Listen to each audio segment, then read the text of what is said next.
हम vapour compression refrigeration cycle को समझेंगे। वेपर कंप्रेशन रेफ्रिजरेशन साइकिल में 4 इंपॉर्टेंट पार्ट्स होते हैं जो मशीन चलने के दौरान एक साथ काम करते हैं, जिनमें दोस्तों सबसे पहले है कंप्रेसर, कंडेंसर, एक्सपेंशन वाल्व और evaporator. Vapour compression refrigeration cycle हर तरह के refrigerators, deep freezers, split AC, window AC, package AC, central AC, water cooler और जितने भी एसी होते हैं उन सब यूनिट्स में यही साइकिल काम करती है। जय हिंद साथियों। तो आज का हमारा टॉपिक है रेफ्रिजरेशन साइकिल। रेफ्रिजरेशन साइकिल क्या होता है, कौन कौन से पार्ट ऐसे हैं जिनमें रेफ्रिजरेंट का बहाव होता है। ठीक है, तो सबसे में हमारा रेफ्रिजरेंट होकर जाता है। तो सबसे पहले होता है कंप्रेसर, कंडेंसर, फिल्टर ड्राई या ड्राई फिल्टर, कैपिलरी और एवापोरेटर। ये हमारे टोटल 5 पार्ट है जो हमारी गैस होती है, जो बार बार इन्हीं पार्टों के बीच में घूमती है और ये हमारे कंप्रेसर के द्वारा घूमती है। ठीक है, तो अब देखते हैं ये कैसे काम करता है। तो देखते कंप्रेसर, सबसे पहले गैस जो स्टोर होती है हमारी कंप्रेसर में, कंप्रेसर से होती जाती है कंडेंसर में। लेकिन किस में होती है, हाई प्रेशर हाई टेम्परेचर में और वेपर फॉर्म में होती है। यहाँ पे याद रखना, high pressure high temperature vapour form से निकलती है, ये जाती है वेपर फॉर्म में, फिर जाती है कंडेंसर।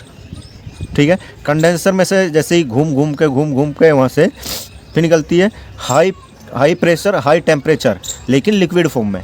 यहाँ से हाई प्रेशर हाई टेम्परेचर में वेपर फॉर्म से इंटर हुई, इसमें गई और यहाँ से निकली तो लिक्विड फॉर्म में, लेकिन टेम्परेचर और प्रेशर वही रहा। ठीक है, उसके बाद जाती है फिल्टर ड्राई या ड्राई फिल्टर में।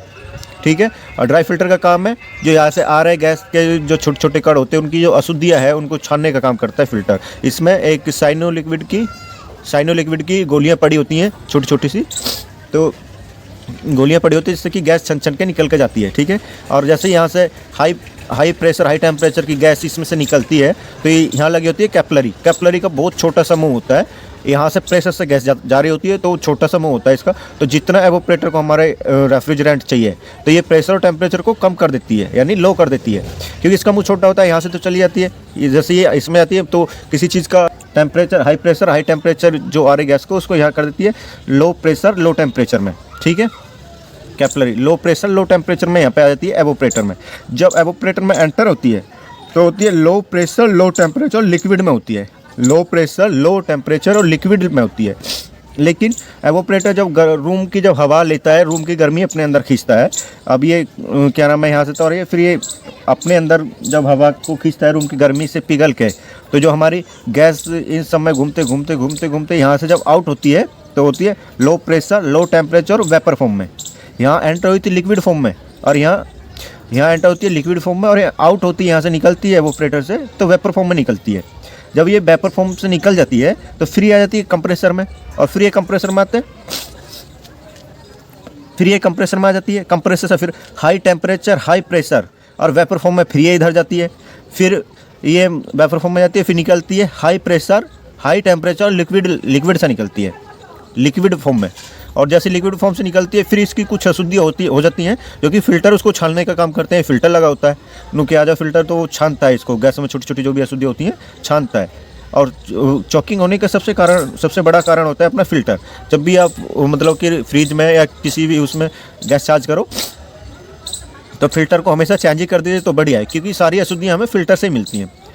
तो हाई प्रेशर हाई टेम्परेचर से और लिक्विड में जब यहाँ फिल्टर में एंटर होती है फिर यहाँ से कैपिलरी लगी होती है, क्योंकि प्रेशर बहुत तेज होता है तो इसको कहती है लो प्रेशर लो टेम्परेचर में लेके आती है। यहाँ तक यहाँ आती है लो प्रेशर लो टेम्परेचर में से यहाँ आ जाती है एवापोरेटर में। जैसे एवापोरेटर से आउट होती है तो क्या होती है, लो प्रेशर लो टेम्परेचर से वेपर फॉर्म में होती है, लेकिन यहाँ वेपर फॉर्म में होती है। और एक बात हमेशा याद रखना, जो हमारा कंप्रेसर है जो हमेशा वेपर को ही कंप्रेस करता है, ना कि लिक्विड को कभी भी हमारा कंप्रेसर कंप्रेस नहीं कर सकता है, ओनली वेपर को ही करता है। यहाँ से वेपर में ही निकलती है, वेपर में ही एंटर होती है और वेपर में ही निकलती है। बाकी लिक्विड से वेपर वेपर से लिक्विड ये कंडेंसर और एवापोरेटर में काम करता है। ठीक है, तो ये वाली साइकिल बार बार होती रहती है, तो इसी को बोलते हैं रेफ्रिजरेशन साइकिल। और देखते हैं, अगर आपको ये याद नहीं, अगर कोई आपसे क्वेश्चन पूछ ले कि कंडेंसर में गैस किस फॉर्म से किस फॉर्म में बदलती है, तो आप हमेशा याद रखना है शॉर्ट फॉर्म में VLC यानी वेपर से लिक्विड में बदलती है, और C का मतलब कंडेंसर में, VLC मतलब वेपर से लिक्विड में बदलती है कंडेंसर में।